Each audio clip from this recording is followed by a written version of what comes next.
جب بھی آپ مجھ سے کوشچن کرتے ہیں تو میں بالکل پی ٹی آئی سے کے مطابق جواب نہیں دیتا. آپ نے سارے کوشچن مجھ سے لیگل کر رہے ہیں اور اس پہ میں آپ کو محکوم دے رہا ہوں. میرا یہ خیال ہے کہ ایک بندہ جس کے خلاف آپ انکوائری کر رہے ہیں، انویسٹیگیشن کر رہے ہیں، وہ کورٹوں میں پیش ہو رہا ہے، اس کے پیچھے کوئی ایویڈنس نہیں ہے، کوئی ثبوت نہیں ہے، خان صاحب نے کوئی غلط نہیں کیا ہے. بیرسٹر صاحب، جو 3 کیسز ہیں یہ انتہائی سنگین ہیں. ایک تو توشہ خانہ کا معاملہ تھا، دوسرا سائفر کا ہے، اور تیسرا 9 مئی کے مقدمات ہیں. اب سائفر کیس میں بھی ان کی خود کو اسلام آباد کی خصوصی عدالت میں پیش کرنے کے احکامات آ چکے ہیں. جس طرح سے وزیر قانون نے کہا کہ اگر اس میں وہ سزا پاتے ہیں تو 2 سے 14 سال وہ پابند سلاسل رہ سکتے ہیں. یہ کیس کتنا ان کے لیے بھاری ثابت ہو سکتا ہے؟ نہیں، انشاءاللہ تعالیٰ جس طرح موجودہ کیس ہے جو اور کورٹ نے اپنے پہلے ہی ہفتے میں ختم کر دیا، اس کی ججمنٹ کو سسپینڈ کر دیا، باقی بھی تو اتنے برابر بھی کیسز نہیں ہے. یہ صرف انہوں نے کیسز بنائے ہیں، اس کے پیچھے کوئی ایویڈنس نہیں ہے، کوئی ثبوت نہیں ہے. خان صاحب نے کوئی غلط نہیں کیا ہے. ان کے پاس اگر ایسے کیسز ہوتے تو کب کے یہ ٹرائل چلوا چکے ہوتے اور کرتے. یہی تو ہم استدعا کرتے رہے کہ بے شک آپ کمیشن بناؤ، ٹرائل چلاؤ، جو کرنا ہے کر لے. لیکن جس طریقے سے وہ رائٹ وائلیٹ کر کے، ڈیو پروسیس وائلیٹ کر کے کر رہے ہیں، ان کی کوشش فقط اتنی ہے کسی طریقے سے انلیگلی ان کو انوالو کرے، کسی طریقے سے ان کو جیل میں رکھ کے، کسی طریقے سے ان پہ پریشر ڈبائے، کسی طریقے سے دباؤ میں لا کر کے ان کے جو مرال ہے اس کو ڈاؤن کرنے کی کوشش کرے، ان کو الیکشن سے آؤٹ کرے، ان کو سسٹم سے آؤٹ کرے، ان کے پولیٹیکل ورکر اور سپورٹر کو خوف ہراس میں مبتلا کرے. اس کا انٹائر پرپز یہی ہے. ہم بالکل ہوپ فل ہے. یہ کل ٹرائل چلانا چاہ رہے ہیں، ہم سارے ٹرائل فیس کرنے کو تیار ہے، ہم سارے انکوائری انویسٹیگیشن فیس کرنے کو تیار ہے اور ہم فیس کرتے رہے.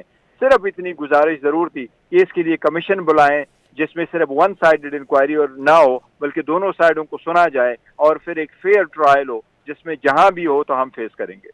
تو سر، یہ سائفر کے معاملے کو کلیئر کیوں نہیں کیا گیا عوام کی جانب سے؟ ابھی بھی آپ سمجھتے ہیں، آپ تو ان کے لیگل ٹیم کے ممبر ہیں، کہ اس پر کوئی واضح صفائی پیش کی جا سکتی ہے کہ سائفر حقیقتاً ایک غیر ملکی سازش تھی؟ یہ دیکھو، اس کے بارے میں تو سائفر ڈی مارچ کرایا گیا، سائفر نیشنل سیکیورٹی کمیٹی کے سامنے لایا گیا، اس کو کیبنٹ نے ڈسکس کر لیا. اور اگر ایک آپ کا ایمبیسڈر فارن آفس میں لیٹر لکھے اور وہ فارن منسٹر کے پاس میں آ جائے تو کیا فارن منسٹر کی ذمہ داری نہیں بنتی کہ وہ آ کر کے اپنے پرائم منسٹر کو بتائے، اور پرائم منسٹر کی ذمہ داری نہیں بنتی کہ اس کو رکھ کے اپنے کیبنٹ کے سامنے اور کیبنٹ اس پہ فیصلہ کرے؟ یہ سائفر صدر کے پاس گیا، یہ اسپیکر کے پاس تھا، یہ چیف جسٹس آف پاکستان کے پاس ہے. اس پہ یہ کہا گیا کہ آپ اس پہ کمیشن بنائے، کمیشن بن گیا تھا.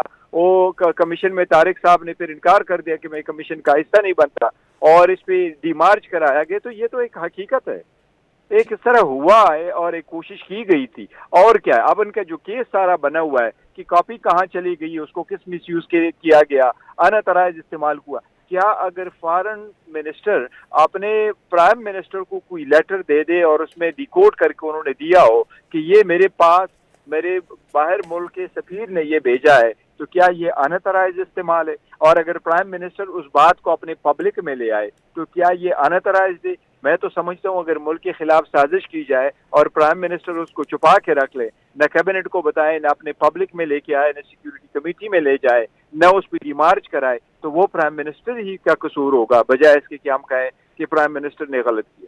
ارے سر، بطور پی ٹی آئی لائر نہیں، میں آپ سے ایک لیگل ایکسپرٹ کے یہ جاننا چاہتا ہوں، آپ کو کیا لگتا ہے پی ٹی آئی چیئرمین کا اب کیا مستقبل ہے؟ کہیں ایسا تو نہیں ہوگا کہ توشہ خانہ میں اگر ان کو بیل ملے تو اس کیس میں وہ گرفتار ہو جائیں، یا وہ اب باہر آئیں گے، ان کو بیل ملے گی تو وہ عوام کے بیچ میں آئیں گے؟ بالکل، اور یہ میں آپ کو بتاؤں، جب بھی آپ مجھ سے کوشچن کرتے ہیں تو میں بالکل پی ٹی آئی سے کے مطابق جواب نہیں دیتا. آپ نے سارے کوشچن مجھ سے لیگل کر رہے ہیں اور اس پہ میں آپ کو محکوم دے رہا ہوں.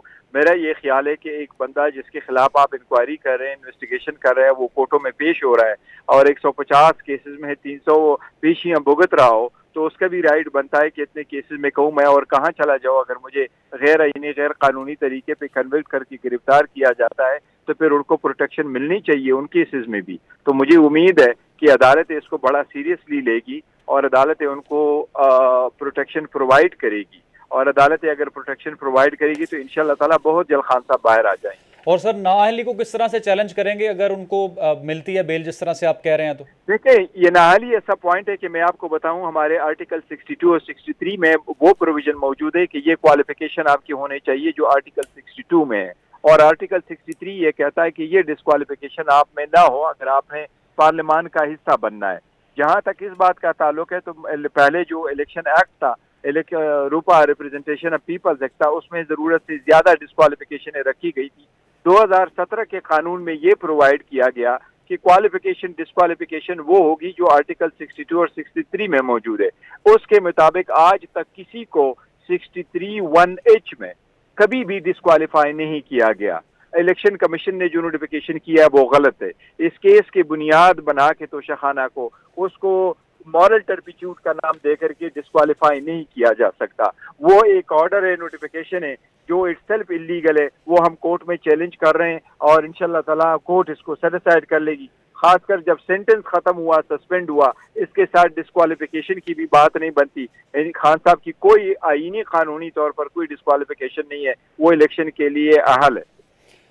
ٹھیک ہے ناظرین، 27 مارچ 2022 کو حکومت کے خاتمے کے بعد پی ٹی آئی چیئرمین نے جو خط لہرایا تھا یہ وہی مقدمہ ہے اور سائفر کا معاملہ ہے. اچھا بیرسٹر صاحب، یہ اعظم خان صاحب کی جو گفتگو تھی، ان کا جو بیان تھا، اس پر کیا کہیں گے آپ؟ وہ کس حد تک جو ہے وہ ڈینٹ ڈال سکتا ہے اس کیس کو؟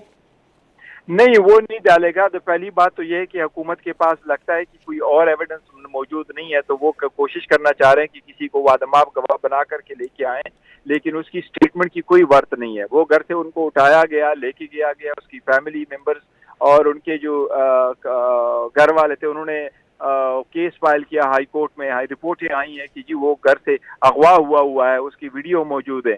پھر 1 مہینے کے بعد ایک بندہ مجسٹریٹ کے پاس جاتا ہے کہ میں ایک سٹیٹمنٹ دیتا ہوں.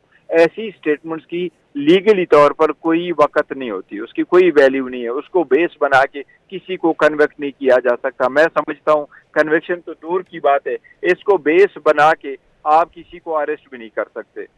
ٹھیک ہے سر، اس وقت وزیر خارجہ شاہ محمود قریشی اسی کیس میں جیل میں ہیں اور ان کا جسمانی ریمانڈ بھی لیا گیا ہے، اور ابھی تک اس حوالے سے یہ بھی سوالات اٹھ رہے ہیں کہ اور کون کون اس سائفر کیس میں پی ٹی آئی سے گرفتار کیا جا سکتا ہے یا اس کو اس مقدمے میں شامل کیا جا سکتا ہے. سر اس پر کیا کہیں گے؟ دیکھو، کوشش تو یہ لوگ یہی کر رہے ہیں اور اس میں سب کو انوالو کر رہے ہیں، بٹ کچھ ایسے کیسز ہوتے ہیں ان کا حقیقت سے ایک تعلق ہوتا ہے، اور جس میں بات پہ میں تو بلیو کرتا ہوں کہ اگر کسی نے بھی کوئی جرم کیا ہے قانون کے مطابق اس کو سزا ملنی چاہیے، فیئر ٹرائل انویسٹیگیشن ہونی چاہیے. پر میں یہ نہیں سمجھتا کہ یہ ایسے کیسز ہے جو کہ جس میں کنوکشن ہوئی ہو، جس میں کوئی جرم کمٹ کیا ہوا کسی نے اور اس کی ٹرائل کیا جائے. یہ سارے پولیٹیکلی موٹیویٹڈ کیسز ہیں اور پولیٹیکلی موٹیویٹڈ کیسز اپنے انجام کو بہت جلد پہنچیں گے.